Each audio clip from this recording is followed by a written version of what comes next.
So when Eve asked me to present on leveraging relationships with community foundations, I realized that I needed to do some homework of my own. And a little later, I will share how we collaborate and coexist in Dane County, as I think it's kind of unique. But the more I talk with United Ways, each of us has a different relationship with our community foundations. So if you want to go to the next slide. And as we all know, relationships are complicated.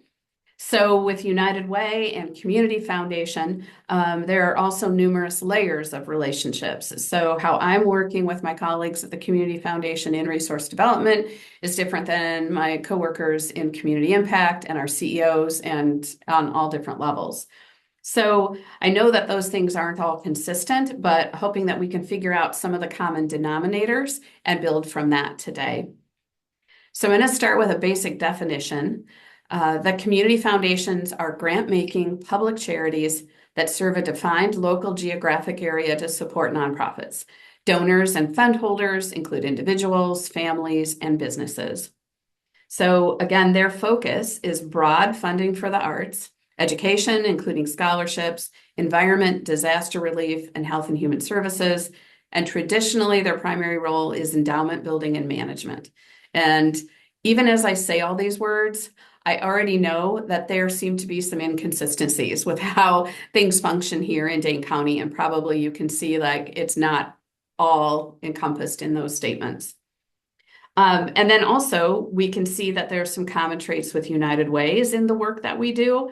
So I think it's also important as we look at the partnership to see what our distinctions are. So our United Way is just laser focused on family well-being and strategies to help community members thrive. We do many things, but they're all centered around creating stability for families, which in turn builds our community. Our local community foundation is also strengthening Dane County, but it has a much wider focus based on donor interest and starting at that point. Let's go to the next slide. So just a few more stats. The community foundations vary in their asset size, ranging from less than 100,000, which was surprising to me when I saw this stat, to many billions. And with about 900 community foundations, you'll find them in all 50 states, and they might be in rural areas or urban communities. The majority of the fund holders are individuals and families with current gifts or through estates, and they're recommending grants to support issues and favorite causes. For nonprofits, the community foundation can be a logical place to build an endowment, maybe because they received a bequest and don't already have an endowment. And that's truly what happened for us in the 1980s, before we established our own foundation. And many of the nonprofit agencies that have endowment funds at your local community foundation are probably also the organizations that are working with you at United Way. So there's another layer to that relationship. And I think it bears repeating that when endowment funds are established, those assets are managed, invested, and owned by the community foundation. So it's really important that United Way leadership understands this as you build an endowment, and especially if you build one at the community foundation. You can find some additional information if, like me, you want to do more homework and learn kind of the bigger picture. The Council on Foundations, I put the link there, and you can look up some more info. Not all community foundations are members, but I think they do a really good job with the big picture. And again, that's a distinction. For all of us as United Ways, we're all linked together. And the community foundations, while they have support and they connect, it's a different model. Next slide. I think it can be too simplistic to say that an endowment is a savings account or a rainy day fund. And even though I used that picture on an earlier slide with the little piggy bank and the umbrella, it still feels like that's kind of the way we describe it. And having an endowment is also a best practice for nonprofit organizations, and it really shouldn't be seen as a luxury or an afterthought. So when I'm asked to explain what an endowment is and why it matters, I put my little United Way spin on it. So this first statement of an endowment provides an ongoing base of support, a perpetual gift for United Way's mission, while offering caring community members an opportunity to create a lasting legacy of local philanthropy. And that I feel like helps get at the heart of why we have an endowment. And recall that the entire gift is invested. It's paying out a percentage of the earnings each year. And this line is for Eve forever. I didn't have forever on there before when we were going through. So I love it. That's perfect. Um, so I just want to leave that sitting with you. And then I'm going to turn it over to Ivy and she will drop in a poll question. So we just want to get a sense of who all's in the audience today. We're asking if you have an endowment and who holds your endowment. And it's okay to say you don't know. But if you don't know, that's something we need to get to and find out. And you guys are answering quickly, which I love. So 26 of you have already answered so far. It looks like 69% so far have said yes, 8% have said no, and 22% have said I don't know. Okay. And part of this is to kind of build that curiosity, right? What is your United Way doing in regards to an endowment? And how can you be a part of growing that or establishing that? Mm-hmm. And then it looks like everyone answered question one that's going to at least 77% of them. And 92% of people answered who holds your endowment. So if anyone else has some last minute answers, go ahead and get those in. But right now it looks like 40% said United Way, 28% said Community Foundation, 8% said a separate legal entity, and then about a quarter, 24%, which just went down, said they're not sure. Okay, thank you for that. And do please enter that info. And then Ivy, if you can do the results when we feel like we're set, that would be terrific. Ah. And as we said, that the endowments and the reason we phrased the question that way, that they're held by United Way, a community foundation for the benefit of United Way, or a separate legal entity, which I think is probably the most rare, but we'll see if that proves out here in our poll. And according to the database too, for 2023, across our footprint was 2.29 billion in endowment assets, and only about half of United Way's reported having an endowment. And so I think, again, those are the things where we know we need to have that ongoing base of support. So whatever we can do to create those endowments, we're only going to be better for it to serve our communities. And also, we have our own United Way Dane County Foundation, as I mentioned. We incorporated it in 1993. Our volunteers said that everything at United Way is volunteer-led and driven, so our endowment should be managed that way too. So that really was the impetus for us. And it is structured as a supporting organization. So it's legally, it's there to advance the mission of United Way. We have a separate board, but it's really, again, they're not going to go rogue. They're there to support United Way of Dane County. And I think about 24 or more United Ways have their own foundations. So that's not the answer for everyone, but that's just how we work it in Dane County to hold our endowment. Let's go to the next slide. And as we've noted, one of the most common relationships for our network is to hold endowments at community foundations. Since that was the title, leveraging relationships, it's really starting with the endowment example.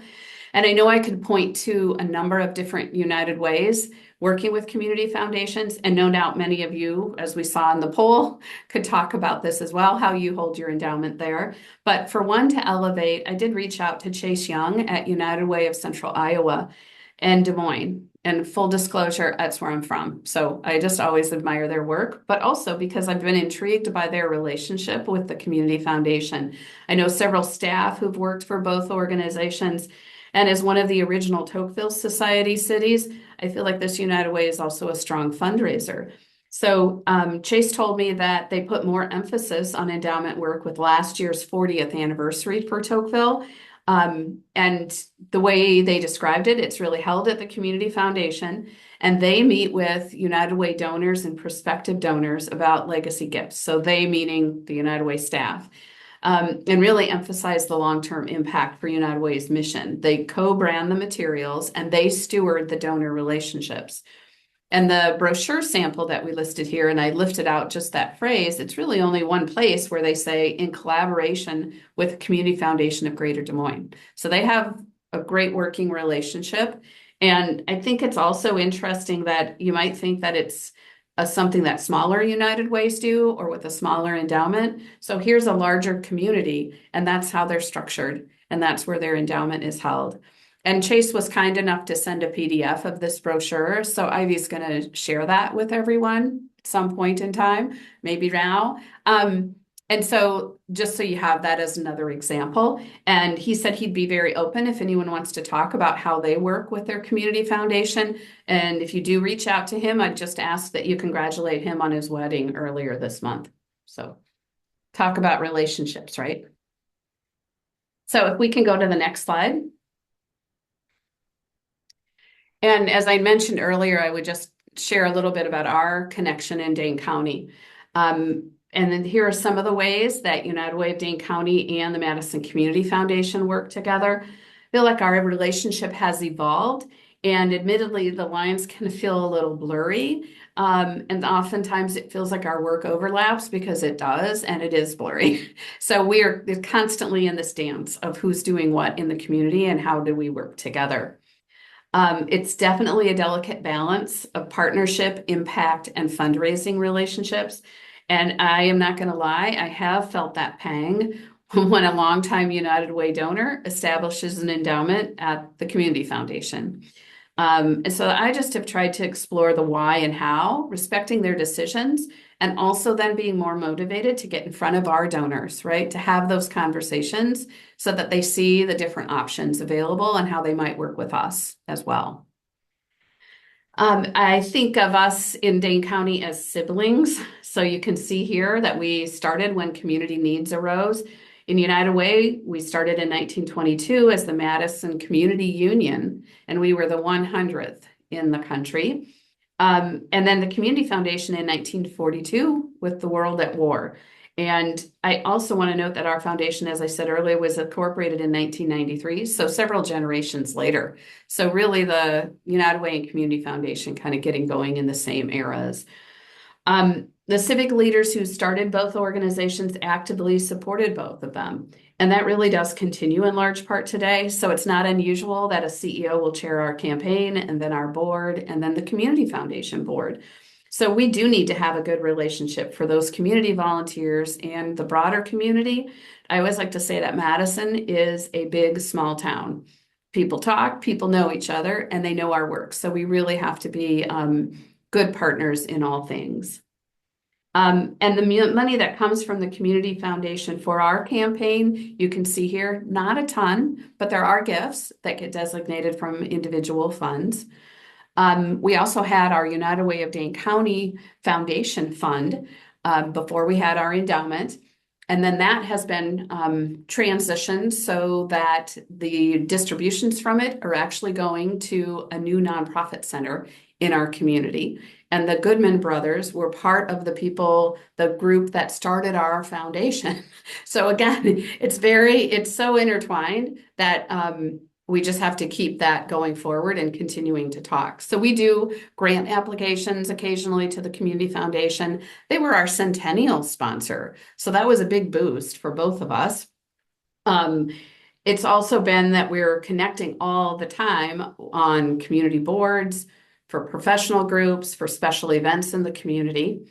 There used to be a CAP Funds Committee, the Capital Funds Committee, and we staffed that to help with capital campaigns. And I think the main thing is that our CEOs meet regularly. Communication is really key. So the picture that's here is our CEO, Renee, and she's with Community Foundation CEO, Bob Sorge, and you can see this friendly banter. So that's from our centennial. I think another point to bring up is that we created our CEOs and worked with staff, but we created a position paper to reflect how we work together and what sets us apart. So it's really an internal document, and it's obviously needed amendments over the years, but it's really been key so that we can kind of refer back to that. Okay, what is our role in the community?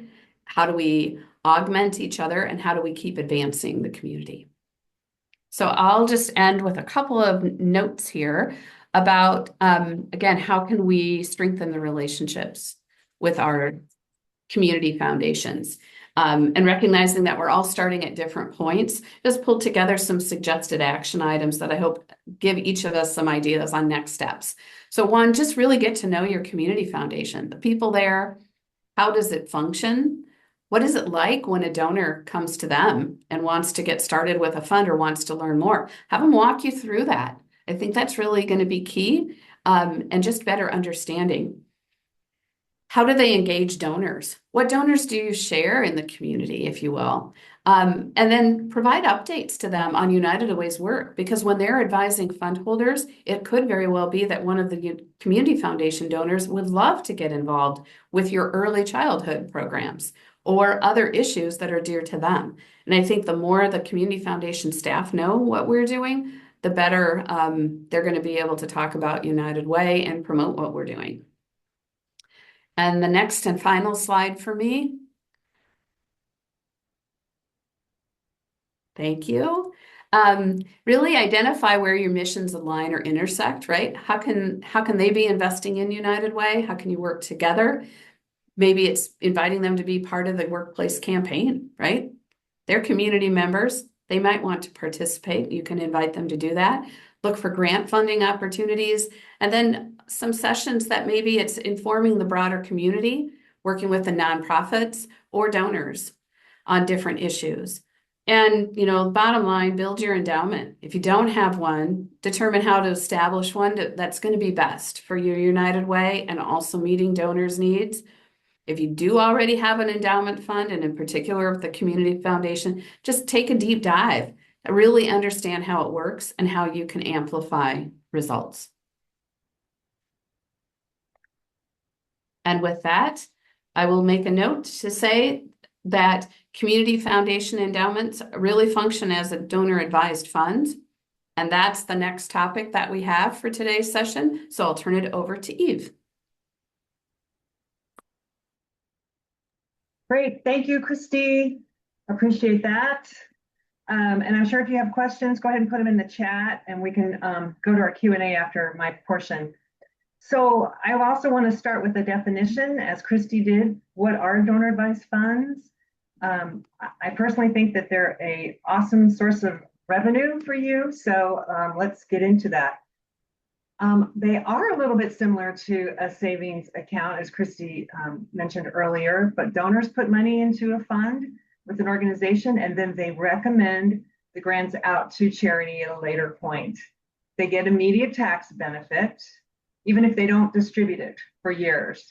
And while they technically are recommending grants, actually the organization has the final say. But they usually go along with whatever the donors want, unless it's something, nefarious. And then the money is invested over time so that it grows. It's not huge, but it's an investment. Next, Ivy. So what assets can be contributed? You can do cash, you can do publicly traded securities, stocks, crypto, mutual funds, non-publicly traded assets. And where do they live? Well, as we know, they live in community foundations and they live in financial institutions like Schwab and Fidelity, universities, hospitals. And there are a number of single issue organizations, for example, the National Christian Fund, and there are many others. Some donor advised fund sponsors require minimum contributions. They can be anywhere from $5,000 to $25,000, and sometimes the community foundations, they can be pretty high as $500,000. The only note here is that sometimes if you're having an event, and sometimes people need to know the exact amount of the event cost so they can deduct that. If it's bifurcated, you can't use a donor advised fund for that, but you can do so with stock giving and crypto. Next, please. So why do we think that donor advised funds are important? I mean, I just think they're a huge potential source of revenue for us. Right now, there are more than $250 billion in donor advised funds, and that is a record high. They account for at least 15% of all individual giving in the United States. And, we think that that's just going to increase. I mean, if you look at the donor advised fund report, most fundraisers are saying that they think that donor advised funds are important and more so than in years past. Next. Additionally, just so you know, they grew by 10% on the 2023. We think that 2024 is going to show another increase. And the other thing is sometimes we hear people, a little concerned that maybe people aren't distributing the grants maybe as much as they should. However, it does show that the payout rate has topped 20% for 5 straight years, and most DAFs are paying out about 17%. And so, I think they are actually being distributed. Just maybe, we would all want a little bit more. Next. So how do we get donor advised funds? So I think first and foremost, I think we want to make sure we have an annual marketing plan and that we include donor advised funds in our plan. We want to make certain that messaging is on our brochures, it's on emails, it's on our newsletters, and it's done regularly. I think a really good way to talk about donor advised funds is to interview a donor who contributes through their donor advised fund and let them explain why they think it's good. And then you can include that, in your next issue of your newsletter or on your website. Every time a development staff person meets with a donor, they should ask the donor if they have a donor advised fund.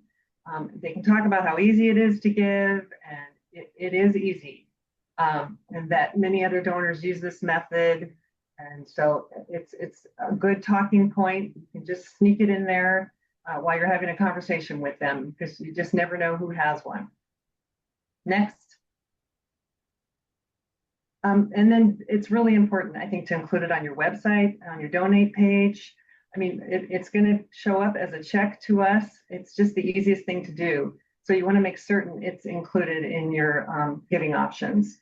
There is a free will tool, those of you that are familiar with free will, and we can send out their information too if you need that. There is a fee for this, but maybe it's important and maybe you want to include the tool. It makes life maybe a little easier for you if you want to include the tool. The other piece of this is you should ask your donor advised fund holder to include United Way as a beneficiary, because oftentimes they haven't thought through what would happen if there are still funds left over in their donor advised fund when they pass. And so, naming United Way as a beneficiary is an excellent way to include us. And I personally would keep track of all of your donors who use donor advised funds. I think these are your, plan giving prospects, and you can remind them annually to make their donor advised fund gift. You can send other, information to them. I would put them on your list to be visiting with. Whether you put it in your system or whether you have to keep a separate spreadsheet, I would definitely do that. And then I would encourage you also to promote donor advised fund giving all year long. Obviously we get a lot of our gifts like this from individuals, in December and November, but I think it's worth it to do it all year long. Next. And if you have donors who maybe aren't as familiar with donor advised funds, but you think maybe they might benefit from that, because it does help them simplify and organize their giving. And most people are giving 5 to 10 gifts annually, and for those folks, this could simplify things for them. They do get an immediate tax deduction no matter when they make a grant to us or to other nonprofits. And of course, they're going to avoid capital gains taxes by donating appreciated stock. Some donors might want to do bunching, and this is relating to taxes. So if you may recall, right now we have the SALT, the state and local taxes, the SALT taxes.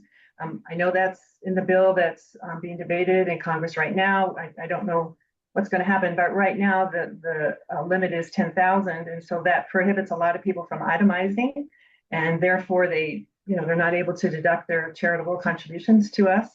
So they could make a very large gift one year, and then the following year not make as big a gift, and then just use their donor advised fund to make that same amount to us. Also, they cannot use donor advised funds for pledges per se, but they can use that to to pay off. I know we are all existing on the pledge system. They can do it for us as long as they don't refer to it.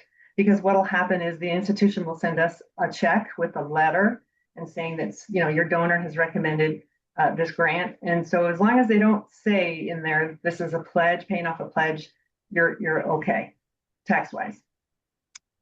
Okay, I think that's it for mine, right, Ivy? Yep, okay. I'm going to turn this back over to Jeff. You guys tore through that. What's that? You tore through that. That's awesome. So that means all of you out there have loads of time to engage in a conversation with these two ladies. I have one question before I ask for your questions, which is, what did you appreciate about the presentation? What did you appreciate or find valuable about the presentation? And I can only see, oh, that's because I have people, non-video participants. So show non-video. There's everybody. Basically, anybody who wants to unmute and start talking, feel free to go ahead and we will manage that. But what do you appreciate about what you just heard? Because what you appreciate will help ring bells for other people.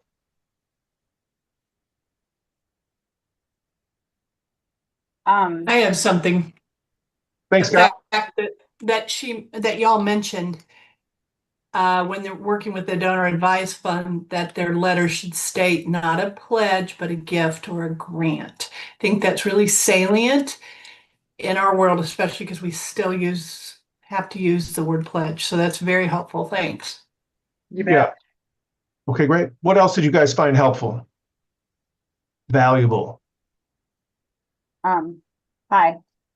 I think just acknowledging that there is these like blurred lines and overlap with the community foundations. I'm with United Way of Lancaster County in Lancaster, Pennsylvania, and we have a very robust community foundation, and we work very well together for the most part. But as they grow with the growth of planned giving options, there's a lot of questions of like, well, what's different? Like how, lots of overlap with donors, and just like what do those things look like? How do we strengthen each other and also help the donor, be good partners to the donors in achieving their goals? So I think just saying that out loud, and that it's not something that is unique, that we are struggling with it and just trying to figure it out together. Awesome. Kristi, can I ask you one thing as a follow-up? Yeah. What have you found helpful about clarifying some of the fuzziness? If there's been things that you guys have done organizationally to help you get through those challenges? Yeah, so for us, it's even a little bit more interesting because our community foundation runs this huge annual give day called the Extraordinary Give. And it's actually the largest single give day, like if you look at per capita, that like GiveGab runs. So you're raising like $15 million in one day, basically. So about 600 nonprofits participate in the Give Day, and the Community Foundation manages it. So we not only deal with the conversations with like endowments, donor advised funds, but also this like day of giving. So we have a lot of really interesting overlap.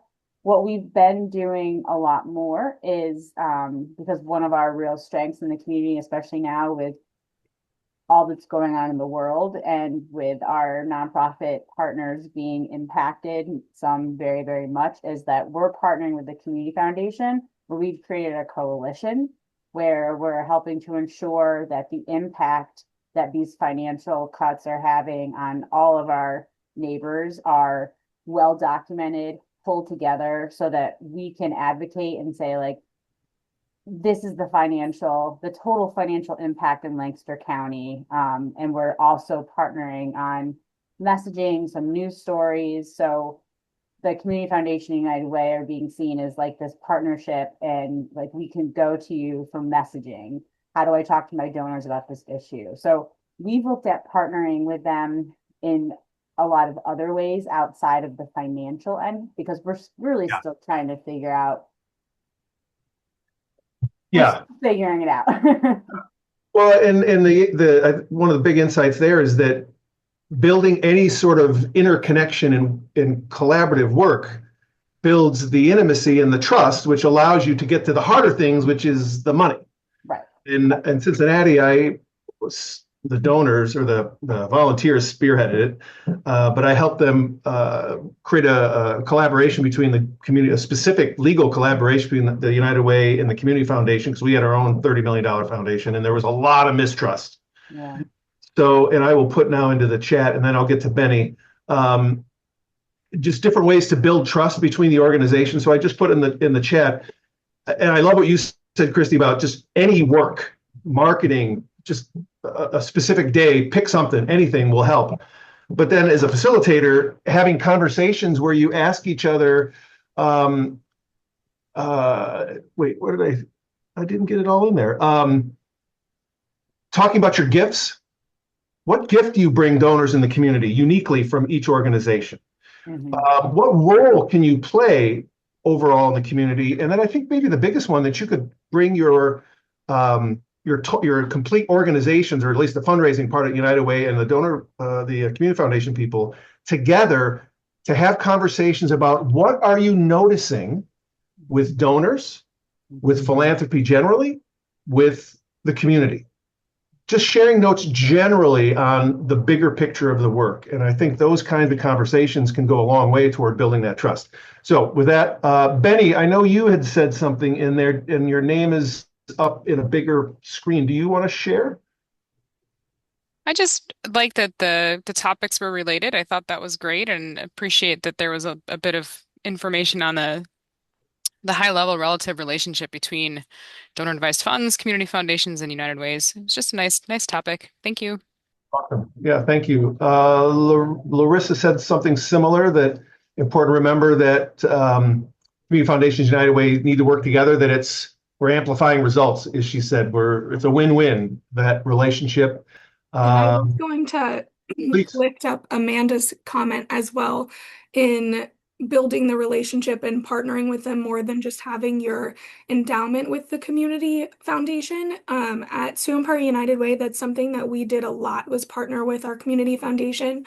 Some of the nonprofits that we funded, they got highlighted a lot in the community foundation newsletter that went out.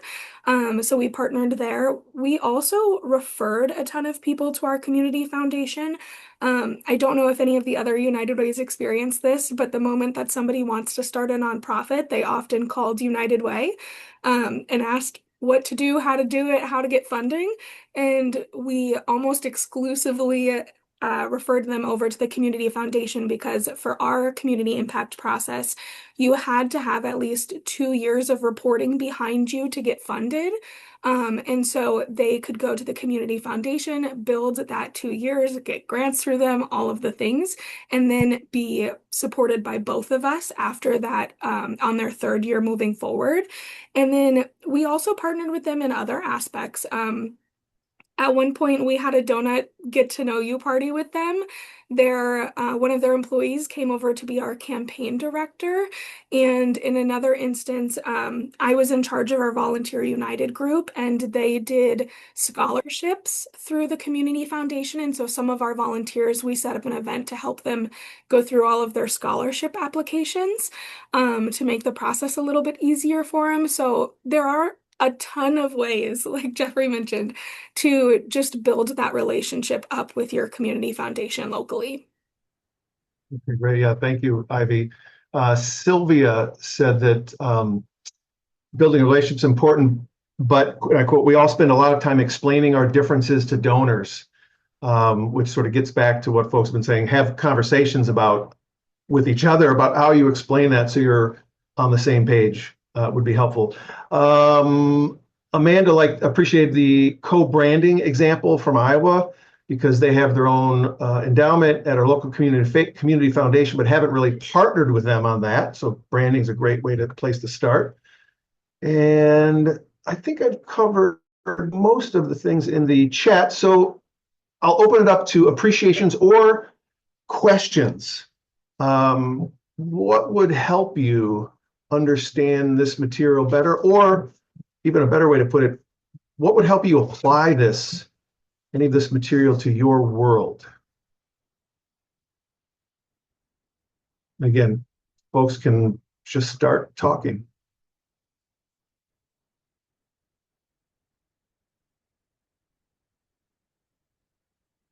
I have another way to put this question. What doubts do you have about this material? Could be a doubt about you're not sure about it. It could be a doubt about how it applies to you, how you would implement it. But what doubts and reservations do you have about what we've all been talking about today? Jeffrey, Amanda has a really good question in there. You may want to address that one. Oh, there it is. Yeah, I'll go ahead and read it. Amanda Swanson says, we have a really wonderful community foundation in Kansas City, but we also have a ton of nonprofits trying to do the same, showcasing their mission, asking for support when donors are looking to give but not sure where.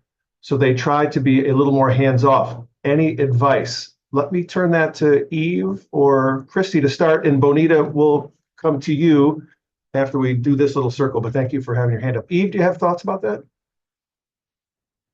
Oh, you're on mute, Eve. I think it just goes back to what we've been talking about in establishing relationships.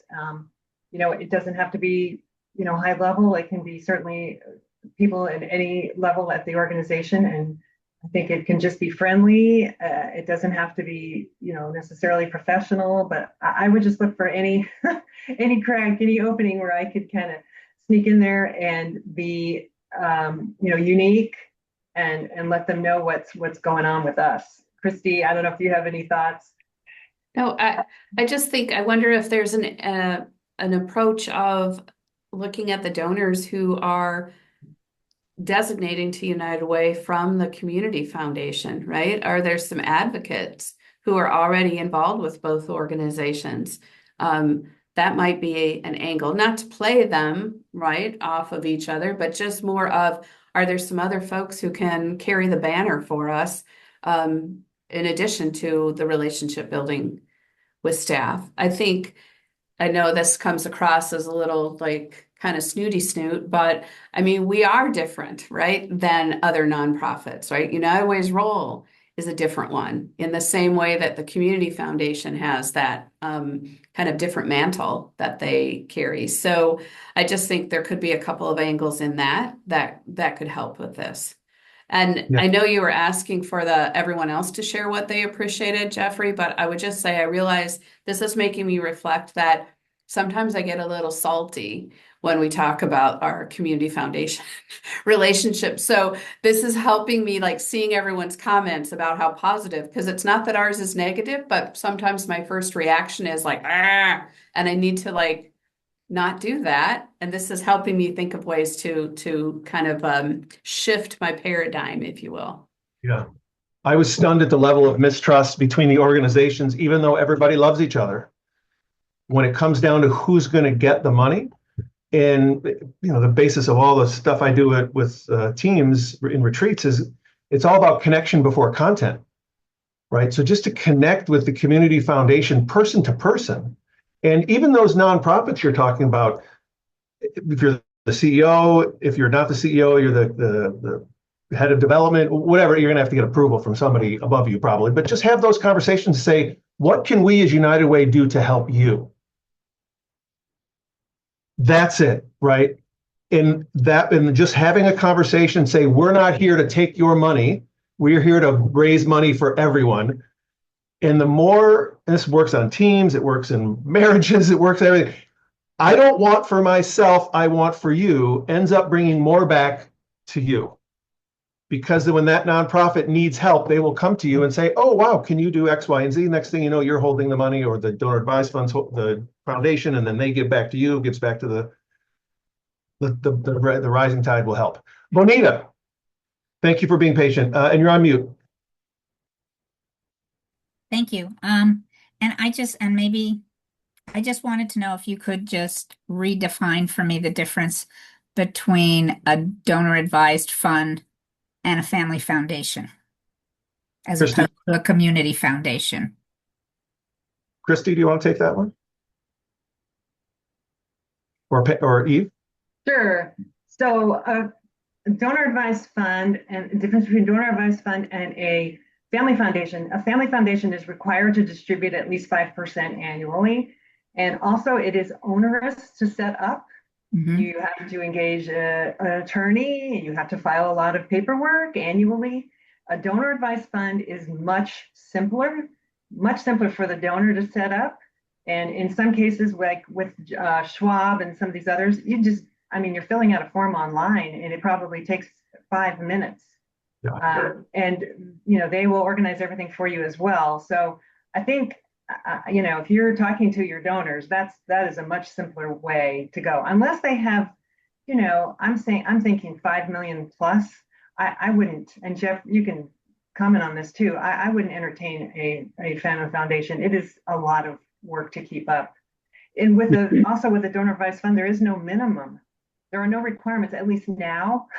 I don't know what Congress may come up with, but at least right now, there are no requirements for you to distribute a certain amount of money annually. So it's really just the control issue of the family foundation controls all the decisions, whereas with the donor advised funds, you're basically making recommendations that, most of the time are followed anyway. Is that correct? All the time. Yeah. All of the time.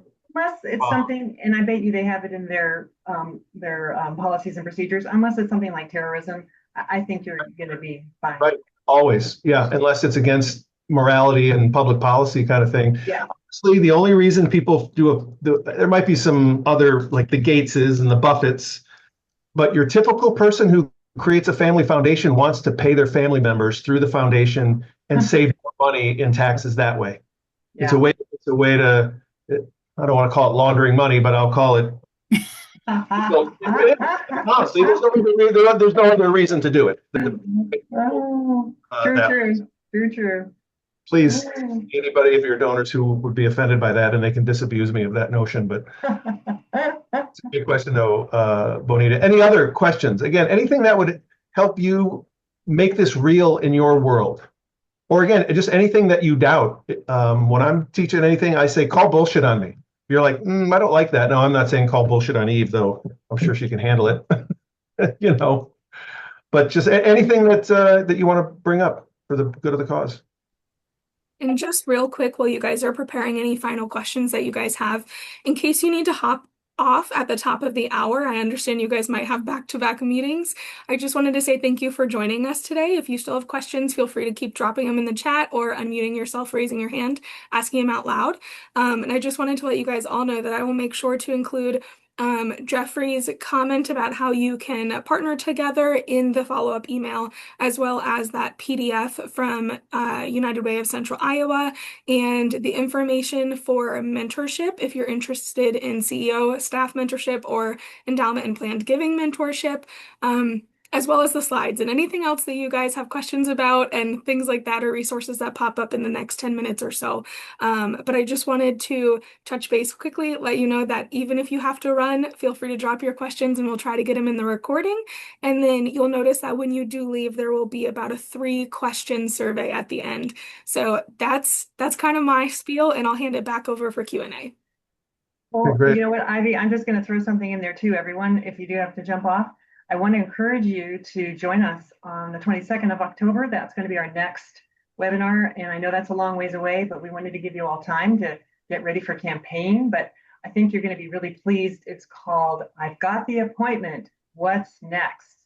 And my colleagues, Denise Fleckenstein and then Jen Gipp, are going to present that. So you're not going to want to miss that. So definitely put that on your calendar. And I think Ivy will also send you a reminder.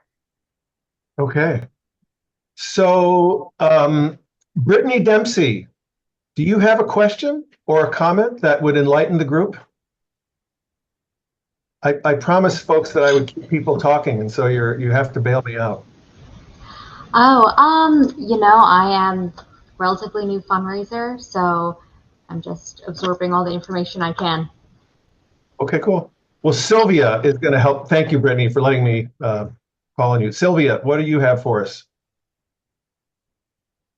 Well, I mentioned we work with a bunch of different community foundations in our area. We cover 4 counties and we're kind of rural. We have great relationships with the staff on all of the community foundations. 2 of them we did disaster relief funds in conjunction with. Where we struggle is their boards don't understand why they're such good partners with us, because don't we do the same thing? We both give out money. Why do we need to give them money when they're giving money out themselves? We get a lot of these questions.